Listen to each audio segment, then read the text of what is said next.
স্টুডেন্টসদের কাছ থেকে আমরা অনেক সময় অনেক কোশ্চেন পেয়ে থাকি। স্যার আইডিপি ভালো না ব্রিটিশ কাউন্সিল ভালো? স্যার শুনলাম অরিজিনাল সার্টিফিকেট নাকি কিনতে পাওয়া যায়। এই ধরনের মিথ এবং ফ্যাক্টসগুলো নিয়ে এই ভিডিও আপনাদের জন্যই। বাজারে আইএলটিএস রিলেটেড অনেক মিথ প্রচলিত আছে। চলুন দেখে আসি কোন মিথটা আসলে সত্য, কোনটা আসলে মিথ্যা। প্রথম যে মিথটা যেটা আমরা চেক করব সেটা হলো, স্যার আইডিপি ভালো না ব্রিটিশ কাউন্সিল ভালো? অনেকে বলে আইডিপিতে নাকি বেশি মার্কস দেয়। একেবারে একটা হাস্যকর কোয়েশ্চেন এবং এটা অ্যাকচুয়ালি একটা মিথ। কারণটা কি? কারণ আইডিপিও কোয়েশ্চেন করে না, ব্রিটিশ কাউন্সিলও কোয়েশ্চেন করে না, কোয়েশ্চেন করে কেমব্রিজ ইউনিভার্সিটি। আর একই দিনে একই কোয়েশ্চেনে সারা বাংলাদেশে আইডিপি এবং অস্ট্রেলিয়া পরীক্ষা নিয়ে, আইডিপি এবং ব্রিটিশ কাউন্সিল পরীক্ষা নিয়ে থাকে। তো এখানে আইডিপি বা অস্ট্রেলিয়ার কোনো রিলেশন নাই। আইডিপির টিচাররা কঠিন বা ব্রিটিশ কাউন্সিলের টিচাররা কঠিন কম মার্কস দেয়, এরকম কোনো, এগুলো সম্পূর্ণ বানোয়াট কথা, এগুলো কোনো ভিত্তি নাই এবং এগুলো একটা ফেক ইনফরমেশন। সো আইডিপি বলেন আর ব্রিটিশ কাউন্সিল বলেন একই কথা। আপনি যদি প্রস্তুত থাকেন আপনার জন্য দুটোই সমান। পরের সেকেন্ড যে মিথটা আছে সেটা হলো, স্যার টিচারদের মুডের উপর নাকি অনেক সময় মার্কস ডিপেন্ড করে। এটাও ভুল কথা। কারণ একজন স্পিকিং টেস্ট যখন নিচ্ছেন সেটা রেকর্ডে হয় এবং কেমব্রিজের একজন অ্যাসেসর হওয়ার জন্য তাকে অনেক এক্সপিরিয়েন্স থাকতে হয়, অ্যাটলিস্ট 16 বছরের টিচিং এক্সপিরিয়েন্স থাকতে হয়। এবং একজন কেমব্রিজ অ্যাসেসর হতে হলে, আইএলটিএসের অ্যাসেসর হতে হলে তাকে অনেকগুলো পরীক্ষা দিয়ে পাশ করে আসতে হয় এবং তাদেরও আবার ভ্যালিডিটি থাকে। সো মুডের উপর মার্কস কখনোই ডিপেন্ড করবে না, তাদের আপনার যে ক্রাইটেরিয়া আছে স্পিকিং ক্রাইটেরিয়া তার উপরে মার্কস ডিপেন্ড করবে। সো কোনো চিন্তা নাই, এটাও একটা ফেক ইনফরমেশন। সো কারো মুডের উপর ডিপেন্ড করে না, it's all about your performance. Next যে মিথটা আমরা প্রচুর শুনে থাকি সেটা হলো, স্যার ব্রিটিশ অ্যাকসেন্টে কথা বলবো না আমেরিকান অ্যাকসেন্ট, কোনটা হলে ভালো হয়? মজার বিষয় হলো আইএলটিএস স্পিকিংয়ে অ্যাকসেন্ট কোনো ক্রাইটেরিয়াই নাই, আছে প্রোনাউন্সিয়েশন। সো আপনার প্রোনাউন্সিয়েশনের উপর ডিপেন্ড করছে, আপনার ইন্টেলিজিবিলিটির উপর ডিপেন্ড করছে যে আপনি কমিউনিকেট করতে পারছেন কিনা, আপনার কথা এক্সামিনার বুঝতে পারছে কিনা।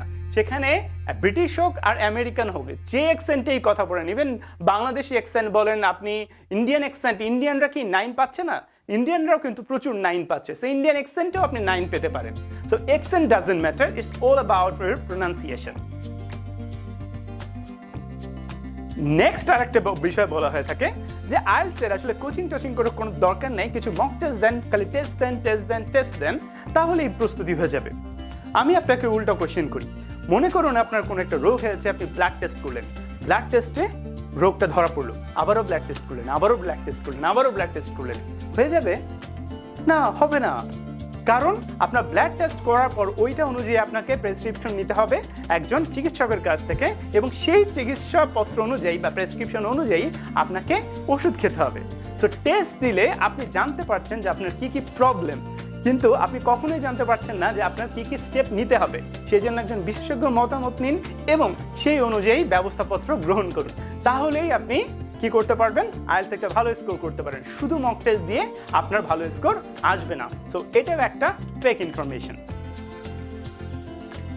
নেক্সট আর একটা খুবই মজার বাংলাদেশে একটা মিথ প্রচলিত আছে, সেটা হলো, স্যার ঢাকা থেকে নাকি সিলেটে পরীক্ষা দিলে বেশি মার্কস পাওয়া যায়। স্যার কেমব্রিজ ইউনিভার্সিটি ঢাকাও চেনে না, সিলেটও চেনে না, তারা চেনে ক্রাইটেরিয়া, মার্কিং ক্রাইটেরিয়া।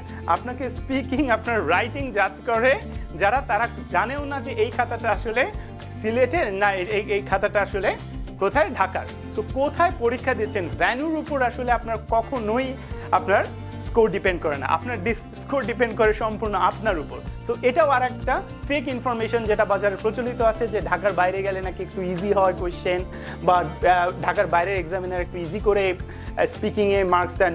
একেবারেই মিথ্যা কথা, এগুলো একদমই বিশ্বাস করবেন না। আপনি আপনার মতো করে মার্কিং ক্রাইটেরিয়া অনুযায়ী ব্যান্ড স্কোর ডেসক্রিপ্টর দেখে প্রস্তুতি নিন। আরেকটা খুব ভয়াবহ একটা ইনফরমেশন আমরা স্টুডেন্টস থেকে মাঝে মাঝে পেয়ে যাই, স্যার আইএলটিএসের রিয়েল কোয়েশ্চেন নাকি পাওয়া যায়। এইরকম কোয়েশ্চেন আমি আমার গত 12 বছরে বেশ কয়েকবার শুনেছি এবং অনেকেই আমি জেনেছি তারা এরকম ফাঁদে পা দিয়েছে এবং ফাঁদে পা দিয়ে আসলে ধরা খেয়েছে। কারণ কোয়েশ্চেন ফাঁস হয় না, আইএলটিএস কোয়েশ্চেন ফাঁস হয় না। সো কেউ যদি বলে যে সে আপনাকে আইএলটিএস কোয়েশ্চেন এনে দিবে, মনে রাখবেন সে একটা মিথ্যাবাদী, মিথ্যা কথা বলেছে, এটা একটা ফেক ইনফরমেশন। নেক্সট আর একটা মিথ্যা কথা বা বাজার প্রচলিত আছে, সেটা হলো আইএলটিএস সার্টিফিকেট কিনতে পাওয়া যায়। এইটা আমি আপনাদেরকে বলবো, এইখানে একটা কারসাজি আছে। এইখানে ইন্ডিয়ান কিছু স্টুডেন্টস তারা এরকম করতে গিয়ে 2017 বা 18 সালে ধরা পড়ে কানাডা থেকে বের করে দেওয়া হয়েছিল এবং তার সারা জীবনের জন্য ব্যান হয়ে যায়। সো বি ভেরি কেয়ারফুল, এই ধরনের কোনো চেষ্টাই করবেন না। আপনার পরিশ্রমই আপনাকে আসলে সফলতার দিকে নিয়ে যাবে। কখনোই এই ধরনের ফেক সার্টিফিকেট বা ফেক কোয়েশ্চেনের দিকে ছুটবেন না। নেক্সট আর একটা খুবই ইগোয়েস্টিক একটা মিথ আমাদের মধ্যে প্রচলিত আছে, আরে কোচিং লাগে না, আমি একাই পারি। হ্যাঁ, আপনি পারতেই পারেন, তার মানে যে সবাই পারবে তা নয়। আমি তো বলেছি যে কি আপনার ল্যাঙ্গুয়েজের লেভেল ডিফারেন্ট থাকতে পারে, কেউ A1 আছে, কেউ A2 আছে, কেউ B1 আছে, আপনি হয়তো C1 C2, সো আপনার কোচিং লাগবে না। আপনি বই পড়ে বা কিছু ভিডিও দেখে ইউটিউব থেকে আপনি কি করতে পারেন, প্রস্তুতি নিতেই পারেন, ঠিক আছে। কিন্তু সবাই কি সেম লেভেলে না তো। সো আপনার লেভেল কোনটা সেইটা বুঝে আপনাকে প্রস্তুতি নিতে হবে। আপনি হয়তো একা একা পারবেন, কিন্তু সবাই পারবে না।